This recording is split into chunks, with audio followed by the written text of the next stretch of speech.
But you know what definitely doesn't exist? Nothing. And it's so true. Why is it always that the religious people have to defend their unanswerable questions? Yep. That's deeper than you think. This is gonna be the best day ever. This is gonna be the best day ever. Wake up. Welcome, ladies and gentlemen, back to a morning edition of Ward Radio. I am your host, Cardinellis, and today I'm joined via the Zoom by none other than the apocryphal professor of, the associate professor of all things apocryphal, Jonah Barnes, who's here to give some reaction to Pete Holmes and his new stand-up special where he goes a little bit crazy. He goes George Carlin on the atheistic dogma of kind of, the modern religion of academia. And just like we used to listen to politicians and then laugh at comedians, we now listen to comedians and we laugh at politicians. And Pete Holmes has, I think, one of the better Instagram punchlines I've seen in a while. Are you familiar with this clip, Jonah? I'm not familiar with this clip. I think I've seen his stuff on YouTube before, but not much of it. Okay, well, here, we're going to start off from the beginning and see what he has to say. Pete Holmes, go. God created the universe. Some people think nothing created the universe, which is the funniest guess. And the nothing people make fun of the God people. They say God doesn't exist. I'm like, okay, maybe. But you know what definitely doesn't exist? Nothing. That's the defining characteristic of nothing, is that it doesn't exist. So what are we talking about? Either you think it's God, something you can't see, touch, taste, photograph, and science can't prove, or you think it's nothing, something you can't see, touch, taste, photograph, and science can't prove. But I think we can all agree, if your nothing sometimes spontaneously erupts into everything, that's a pretty goddamn magical nothing, you guys. And ask the nothing people, what happens when you die? They'll tell you, nothing. You go into nothing. I'm like, you mean you merge back with your creator? Oh! That's heaven. Okay, I am sorry, but I really like swearing in religious contexts. I'm sorry. I just think it's funny. That's heaven beyond. I'm sorry. I think Orrin Porter Rockwell, I think he swore a lot. You know what I'm saying? J. Golden Kimball have been all about that. I think he literally I think he put a 54 caliber in the gut of an anti-Mormon that was trying to kill Joseph Smith. And he was just like, that's some holy smoke, business. That was hilarious. That's good. So actually hang on. I got to put something in the Discord because that's deeper than you think. No, that's a lot deeper than you think. In fact, I'm going to pull this up and we're going to analyze this actually just little bit by bit really fast so that, any of the people that didn't catch it the first time can get what's going on here. But here is Pete Holmes. Let's just start from the very beginning and see what he has to say. The universe. Some people think nothing created the universe, which is the funniest guess. Okay, now, this is actually very true. Which is the funniest guess. Yes, that's the punchline, that's the funniest guess. But Josh Coates actually brought this up in a really interesting publicized interview that he did with what's Leo Winnegar's group again, Jonah? Oh, wow. Come on, all the softies that think they're going to be able to bake cookies and hug the anti-Mormonism out of people. Oh, the Temple of Progmo. Oh, no, I'm just kidding, Leo. We love you. I'm totally kidding. But it's the Kumbaya people. Yeah. I don't remember. They have a Facebook group and they invited a bunch of people to talk about, defending the faith online and so on and so forth. And Josh Coates actually brought up in one sentence a summary of what the argument of secularism versus religion is, traditional Judeo-Christian religion. Actually, I shouldn't even say that because we are different than traditional Judeo-Christian religion. But then I should just say Christ's gospel, right? He literally said their argument is that if you leave hydrogen over there for long enough, it will evolve into humans. Which is literally what you're saying. If you do nothing to hydrogen, and you just leave hydrogen to the periodic table of elements vices, that you will ultimately, with enough time, because don't forget, evolution's main catalyst for its theory is extreme amounts of time, so unfathomable by man, they might as well just be called the eternities. Okay. But the thought is, and he put it very, very well in this Zoom meeting, was that they're trying to sell the idea that if you leave hydrogen for long enough, it will evolve into humans. Meanwhile, we're simply saying there's a God bigger than all of us that created us. Which one's easier to believe? And so here he's really saying the exact same thing. He's saying, the nothing people believe that everything came from nothing, which is the funniest guess. He's literally just Josh Coates, and actually has the same Josh Coates long hair. Well, he's right. That is a guess. Yeah. There's no measurement. All right. There's it's a guess. They're just like, maybe it came out of nothing. Like, it totally is a guess. Yeah. So we're gonna analyze the next part of his joke. And the nothing people make fun of the God people. They say God doesn't exist. I'm like, okay, maybe. But you know what definitely doesn't exist? Nothing.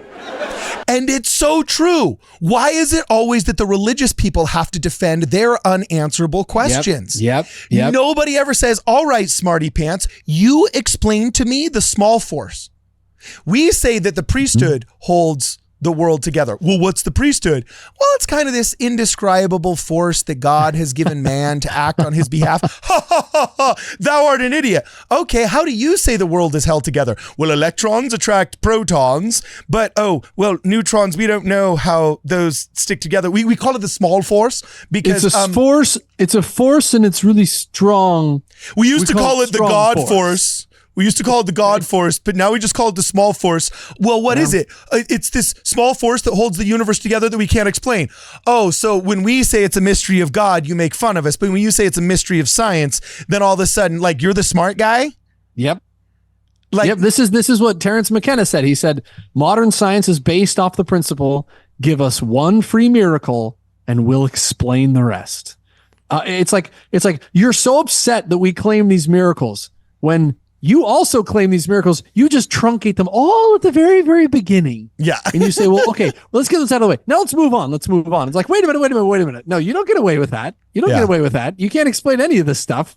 You're just upset that we space out our miracles. And you put them all at the beginning. With that said, I got to tell you, man, I'm inching closer and closer to catastrophe.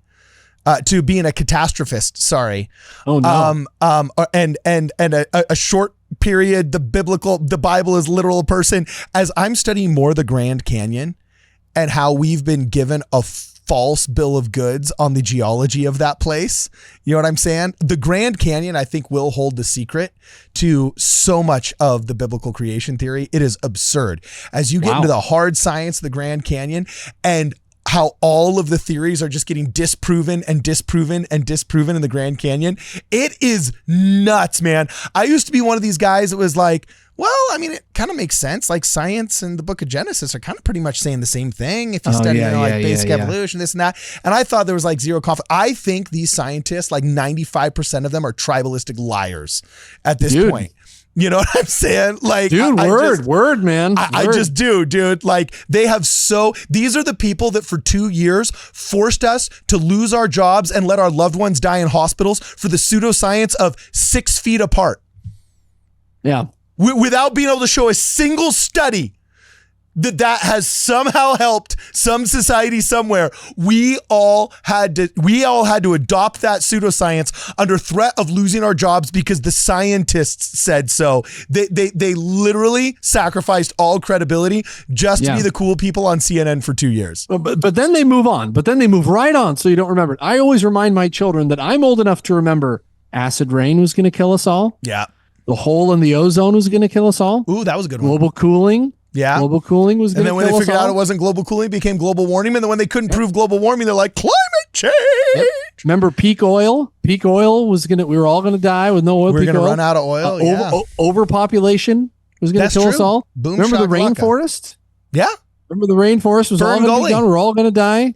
Now, with that said, all died like 10 times already. Yeah, Al Gore literally said the world was going to end by 2014 if we didn't like pass his laws. Yeah, it's crazy. Yeah. So, okay, anyway, let's keep going. Let's see what Pete Holmes has to say. Pete! That's the defining characteristic of nothing, is that it doesn't exist.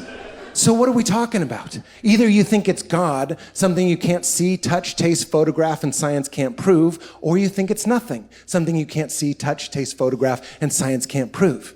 But I think we can all agree, if your nothing sometimes spontaneously erupts into everything, that's a pretty goddamn magical nothing, you guys. He's right. Dude. He's right. It's true. He's right. It's magic. We're supposed to believe in more magic from science than ever in the book of Genesis. Yeah. Okay, well, he continues. Let's let him finish. And ask the nothing people, what happens when you die? They'll tell you, nothing. You go into nothing. I'm like, you mean you merge back with your creator? Dude, by the way, listen to the ohs in the audience, because they know that you can't hide the religious dogma that is modern science if you just put it into simple enough terms. And brevity is the essence of wit. Pete Holmes has simply just made the evolution versus religion, the science versus faith argument a single sentence. So now people really see, wow, the crazy priests that want to persecute us like this is the Inquisition are not over here. Yep. In the chapels. They're over there. Yeah. They're over there in the universities.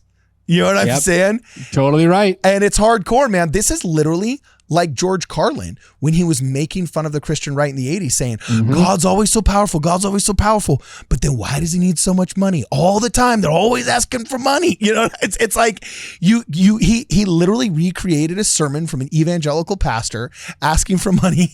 You know what I'm saying? Yeah. In a way that was like irrefutably uniform to almost everybody's experience that has gone to a friend at church, right? And now this guy is literally recreating an experience that is irrefutable, that is pretty much like every person that's had to listen to the know-it-all brainiac who's trying to tell you that you're stupid for believing in Joseph Smith as a prophet and the Book of Mormon is the word of God, right? Just remember, all of those guys believe in miracles. Don't ever let them get away with it. Don't ever let them say, well, you believe in silly miracles and things like you do too. You just call yours the Big Bang and you wear a suit coat and you have a sheepskin on the wall and you get to pretend like it isn't a silly miracle, but it is. We all have to believe in miracles. And you can't get girls, so you console yourself in your big brainness. You know what I'm saying? Man, let me tell you, atheism might actually make a lot of traction if it weren't for atheists. Yeah. Yeah, my gosh. I mean, is there a more mismatched marketing team than atheists? It's like, sheesh. I don't know how anybody decides to join that sunshiny, bubbly, jovial group of angry, unshaven, basement dwelling incel men. Like, I don't know how they don't do themselves a favor, right? Okay, anyway, let's let him finish. That's heaven. That is way too funny, and I will check out. He won me over. I'm going to check out his entire Netflix special now, just because of this, and I hope it delivers. That would suck if that was really just like the only good part, dude. If he's willing to go to be that brave, then he's probably funny, dude. And I got to tell you, there is a massive market right now. Like, we rewarded woke content for so long and so hard that people forgot Jay Leno owned 38 out of 50 states. Just because he didn't own New York and California didn't mean that a massive moneymaker was not solid, wholesome family entertainment. And people have seen the writing on the wall at Disney. And I've gotten the calls here from independent producers that are like, Cardin, we're interested in like faith-based, non-cringy. Like, I got to tell you, Christian cinema has got a bad taste in a lot of people's mouth because it is super cringe. You know what I'm saying? Yeah. They've never gotten out of the cringe camp, and that needs to change. Okay. But people have seen that wholesome family entertainment that can be faith-based while simultaneously appealing to a general audience, kind of like a la Frank Capra in the 1940s with like, It's a Wonderful Life and, things like that. There's really a craving, especially amongst studio executives and independent filmmakers, for that kind of content, because there is such a demand, because Hollywood forgot its job for a while. It's been struggling with the fragmentation of media, and they I don't know. Like, I'm noticing I'm getting a lot more calls for that now as well. And I think it's coming back, and I'm hopeful. And if this guy is the canary in the coal mine and his stand-up routine is demonstrative of a new craving in the audience, or at least a new reward for people that want that kind of content, I think that's a good bellwether, shall we say. Yes. Being religious is the new punk rock, people. You want to be really cool. You want to be like Miles Davis cool. You read the Book of Mormon. And you believe in Joseph Smith's restoration. That is like, whoo, that's Miles Davis cool. Go against. We're the revolution. We're the rebellion. We're the radicals. That's how you be cool. You know, spoken like a true musician. I've never heard somebody say like Miles Davis cool. Like, that is straight Tom Cruise out of Collateral right there. And there's a bunch of people who now are going to have to Google who on earth is Miles Davis. What? You know what? People. Look, I'm a cultured elder millennial. I'm a cultured elder millennial. I know who Miles Davis is. But you know what? That's a good question for our outro. Ladies and gentlemen, in the comments below, please let us know if you knew who Miles Davis was, and if you thought that being Miles Davis cool is the very definition of cool. So, Joseph F. Smith was the Miles Davis of the Restoration. All right, that's your story, and you're sticking with it. You heard it here at Ward Radio, people. That quote right there. That's we denounce deception. We delight in truth. We have fun, and we are Miles Davis cool here at Ward Radio. For this and more, please check us out at wardradio.com. This is gonna be the best day ever. This is gonna be the best day ever.